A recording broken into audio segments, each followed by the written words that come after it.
சீரியல்களின் full எபிசோடுகளை Sun டிவியில் ஒளிபரப்பான உடனே எக்ஸ்க்ளூசிவாக சன் நெக்ஸ்டில் மட்டும் ஃப்ரீயா பாருங்கள். செல்வி கிட்ட பேசி கூட்டிட்டு வந்துட்டுமா? வேண்டாக்கா, இங்க வந்துதான் இந்த விரதத்தை பண்ணணும்னு அவசியமே கிடையாது. நான் சொன்ன மாதிரி திரும்ப அந்த செல்வி இந்த வீட்டுக்குள்ள வரும்போது செல்வி வேலுவோட மனைவியா தான் வரணும். அதனால அவங்க வீட்டுல இருந்த மாதிரியே செல்வி விரதம் இருக்கட்டும், வேலுவும் அதே மாதிரி இங்கிருந்து விரதம் இருக்கட்டும். 2 பேரும் கோவிலுக்கு போய் பரிகாரத்தை முடிச்சுட்டு அவங்க வீட்டுல 2 பேருக்கும் சாந்தி முகூர்த்தத்தையும் முடிச்சுட்டு அதுக்கப்புறம் இந்த வீட்டுக்கு நம்ம வீட்டு மருமகளா வேலுவோட மனைவியா செல்வி வரட்டும். இதுக்கு உங்களுக்கு சம்மதம்னா எனக்கும் சம்மதம். சரிப்பா, எங்களுக்கு இதுல முழு சம்மதம். நீ சொல்ற மாதிரியே செஞ்சிடலாம். என்ன மகா சொல்ற? சரிம்மா, தம்பி சொன்ன மாதிரியே பண்ணிடலாம்.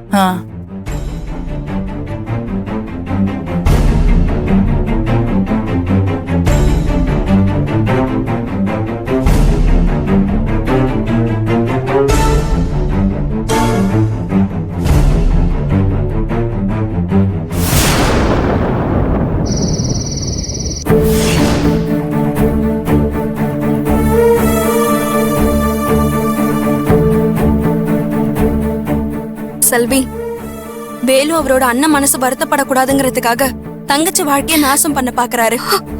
இது எந்த விதத்துல நியாயம் எனக்கு புரியல. அவருக்காக எல்லாத்தையும் விட்டு அவர்தான் முக்கியம்னு வாழ வந்த என்னைய அவரு கொஞ்சம் கூட புரிஞ்சுக்கல. இதுல பூஜால ஏமாத்திரம். இப்படிப்பட்ட ஒரு ஆளை நீ விரும்பி கல்யாணம் பண்ணிக்கிட்ட நினைச்சா எனக்கு ஒன்னு பாக்கும்போது பாவமா இருக்கு. கல்யாணம் ஆனதுக்கு அப்புறம் ஒரு ஹஸ்பண்ட் ஒய்ஃப் பேச்சையும் ஒரு வைஃப் ஹஸ்பண்டோட பேச்சையும் முழுமையா நம்பினாதான் வாழ்க்கை சந்தோஷமா இருக்கும். ஆனா இங்க வேலு அவர் அண்ணன் பேச்சுதான் உயிரா நினைச்சு நான் அவரை என் பக்கம் சரியான பாதைக்கு கூட்டிட்டு போக நினைச்சாலும் திரும்பவும் ஏதாவது ஒரு விஷயம் பண்ணி திரும்பவும் அவர் பக்கம் இழுத்துக்கிறாரு. அது இயல்பா நடக்குதா இல்ல திட்டமிட்டு நடக்குதான்னு எனக்கு புரியல. மயிலு, என்ன பண்ண போற? வேலு இப்படிதான் நடந்துப்பாருன்னு எனக்கு முன்னாடியே தெரியும். அதனாலதான் நீ சொன்னப்பவே இந்த பிளான் ஒர்க் அவுட் ஆகாதுன்னு சொன்ன. என்ன பிரச்சனைனாலும் நீ அவரை பத்தி நல்லா புரிஞ்சு வச்சிருக்க. ஆனா உன் அருமைதான் வேலுக்கு புரியல. உன்ன மாதிரி கிடைக்க வேலு கொடுத்து வச்சிருக்கணும். என்னதான் கொடுத்து வச்சாலும் அண்ணன் விஷயத்துல என்னால அவரை மாத்த முடியாது. எனக்காக இல்லனாலும் பூஜாவுக்காக நான் சொல்றது அவர் ஏத்துப்பாருன்னு நினைச்சேன். ஆனா அவருக்கு புரியல. உன்னை நினைச்சா பெருமையா இருக்கு செல்வி.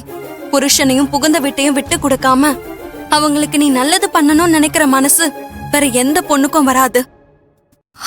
என்னோட விருப்பமே நான் வாக்கப்பட்டு வந்திருக்கிற வீட்டோட சந்தோஷம் என்னைக்குமே நிலைச்சிருக்கணும். அண்ணன் தம்பி அக்கா தங்கச்சின்னு கூட்டு குடும்பத்தோட ஒத்துமை என்னால சிதைஞ்சிடக்கூடாது. அதுக்காக இப்பவும் நான் பூஜாவோட விஷயத்துக்காக தான் பாடுபட்டு இருக்கேன். உன் நல்ல மனசுக்கு நல்லதுதான் நடக்கும், நீ கவலைப்படாத. நம்ம அடுத்து என்ன பண்றதுன்னு யோசிப்போம். நான் ஆல்ரெடி யோசிச்சுட்டேன் மயிலு. வேலு என் விஷயத்துல சப்போர்ட் பண்ணிருந்தா நிச்சயம் பூஜாவோட விஷயம் இந்நேரத்துக்கு முடிவுக்கு வந்திருக்கும். அதை நம்பி நான் வர ஏமாந்துட்டேன். இனி நான் யாரையுமே நம்ப போறதில்ல. நேரடியா களத்துல இறங்கிட வேண்டியதான். என்ன பண்ண போறோம்? வேணும்னா மகா அண்ணிக்கிட்ட பேசி பார்க்கலாமா? இல்ல மயிலு, அவங்களும் இந்த விஷயத்துல நமக்கு சப்போர்ட் பண்ண மாட்டாங்க. இருக்கிற ஒரே ஒரு வழி பூஜாவை சந்திக்கிறது தான். அது எப்படி சாத்தியமாகும்? அதான் அவங்க பூஜாவை வீட்டை விட்டு அனுப்பாம போட்டி வச்சிருக்காங்களே. முடியும் மயிலு, அதுக்கான வழியை நான் ஏற்படுத்திக்க போறேன். பூஜா இந்த கல்யாணம் வேண்டான்னு உறுதியா இருந்தாதான் அவளை இதுல இருந்து காப்பாத்த முடியும். ஒருவேளை வீட்டுல உள்ளவங்க அவ மனச மாத்திட்டா அவ்வளவுதான். அதுக்குள்ள நான் பூஜாவை சந்திச்சே ஆகணும். எக்காரணத்து கொண்டும் யாரு என்ன சொன்னாலும் கல்யாணத்துக்கு மட்டும் சம்மதிக்க கூடாதுன்னு சொல்லணும். அத நான் கண்டிப்பா செய்யணும். நீதான் இப்ப அந்த வீட்டை விட்டு வந்துட்டியே, நீ போய் பூஜாவை பார்த்து உன்னாலதான் எங்களுக்கு பிரச்சனை, நீ எங்க வீட்டை பிரிச்சிடாதன்னு உன்கிட்ட வந்து பிரச்சனை பண்ணாங்கன்னா என்ன பண்ண போற? நீ நினைக்கிறது கரெக்ட் தான். வீட்டுல உள்ளவங்களுக்கு திரும்பமா சொல்றதுதான் நியாயம் தர்மம் எல்லாமே. அதனால நான் பூஜாவை வீட்டுல போய் சந்திக்கிறத விட எங்கேயாவது வெளியில சந்திக்கிறது தான் சரி. நிச்சயம் அது நடக்கும். என் உள் மனசு சொல்லுது. அதுக்கான வழி என்னன்னு கண்டுபிடிப்போம்.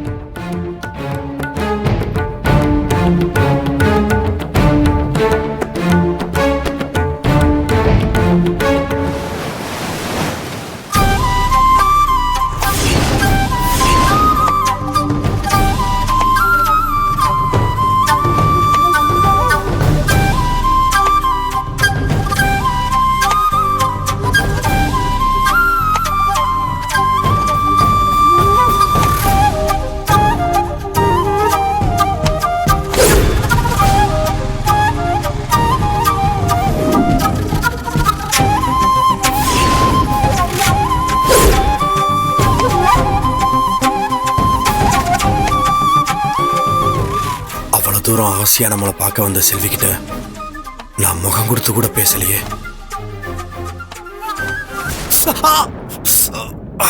ஐயோ வேலு, என்ன இது? பார்த்து விட்ட வேண்டாமா? வலிக்குதா? இருங்க.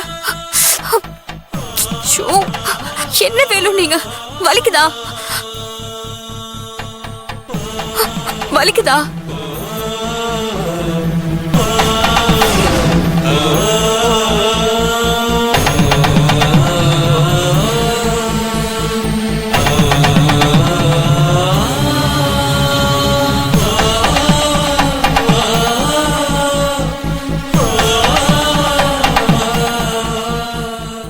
வேலு, என்ன வேலு?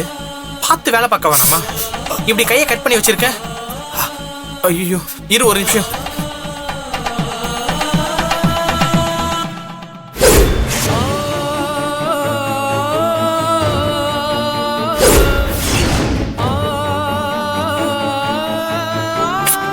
ஐயோ, டேய் என்னடா நீ? இரு இரு இரு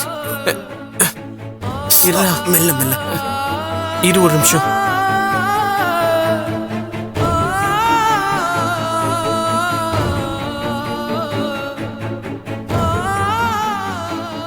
என்ன வேலு?